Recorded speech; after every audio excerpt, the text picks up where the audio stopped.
Hasta aquí han transmitido LRA1 Radio Nacional y LS82 TV Canal 7, la televisión pública. El Departamento de Humor del Oso Producciones, Claudio Martínez, con algunas pinceladas para, cortar un poco tanto análisis político, número. Hablando de número, José Nathanson, ¿es cierto o no es cierto que sobran empleados públicos, que Argentina está con exceso de personal? Sí, sobran paseadores de perros, por ejemplo, paseadores de perros. Bueno, vamos a hacer lo siguiente, Marcelo. Vos sabés que uno de los ejes del discurso del PRO y una de las grandes noticias de los últimos meses es el despido de empleados públicos. Se calcula entre 25 y 30.000 empleados públicos.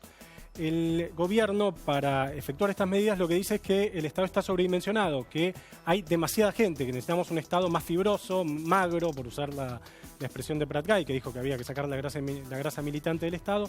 La pregunta es, ¿creció mucho el empleo público en los últimos? Vamos a ver la primera placa, si te parece, con este touch que estamos manejando. Ahí se ve cuántos empleos públicos había en el 2003, 484.000, y cuántos hay ahora. Este es Estado Nacional. 73.000 empleados públicos del nivel federal. Ahora en un ratito vamos a hablar de las provincias. Si uno lo ve así, dice, bueno, creció bastante.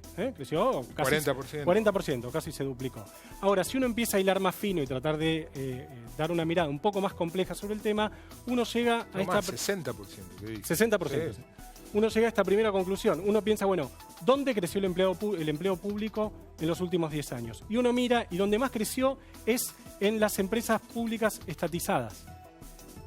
En las empresas públicas estatizadas, en los organismos descentralizados y en la administración central. Si uno mira, hay una parte importante del empleo público que es empleo privado, que fue transformado en empleo público cuando se estatizaron las empresas, es decir, trabajadores que se desempeñaban en YPF, que tiene, por ejemplo, 20.000 trabajadores y que pasaron a formar parte del empleo público nacional, digamos, ¿no?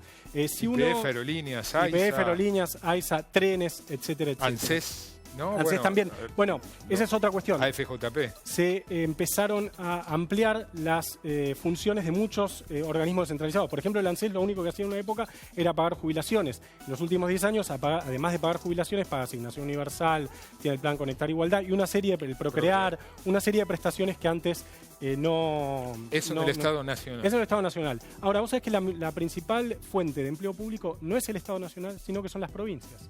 El 60% del empleo público está hoy en manos de las provincias. O sea, hay más que los 773.000. Muchísimo más, muchísimo más. Vivimos en un Estado federal, los gobernadores tienen autonomía, los gobernadores disponen cuántos empleos necesitan, y la mayor parte, el 60% del empleo público está en las provincias. Ahora, ¿a qué dedican las provincias el empleo público? Vamos a ver si te parece esta placa, donde se ve que básicamente el empleo público en las provincias es 50,4% docentes, 13,1% policías, 8,1% sistema de salud, es decir, médicos y enfermeros, y solo el 30% restante, el 28,4% restante, administración, ministerios técnicos, etcétera. Por ejemplo, la provincia de Buenos Aires incorporó en el último año 20.000 policías. Desde mi punto de vista, un delirio absoluto. Ahora, había un reclamo ciudadano de seguridad, y si uno le pregunta a la gente, ¿usted quiere que haya más policías en la calle? El 90% que sí. Te va a decir que sí.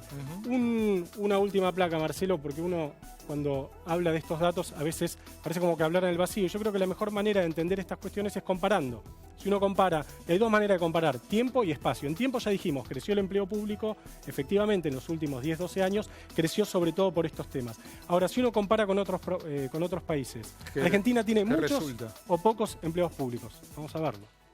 Esta placa que vemos ahora es el porcentaje de empleo público en relación a la población económicamente activa. Es decir, de la gente que trabaja, ¿cuántos son empleados públicos? Veamos, por ejemplo, que en Noruega es el 34%, en Dinamarca el 32%, en Suecia el 26%, en Francia el 22%, en Argentina el 17%. Es notable, ¿no? Países donde más empleo público hay son los países de mayor nivel de desarrollo humano. Claro, uno, ¿a quién se quiere parecer? ¿A Noruega? ¿A Dinamarca? ¿A Suecia? ¿A Francia? Gracias, José. Nos estamos despidiendo de este primer programa. Espero que la hayan disfrutado en el sentido más amplio de la palabra. Saludo a María Belén Aramburu.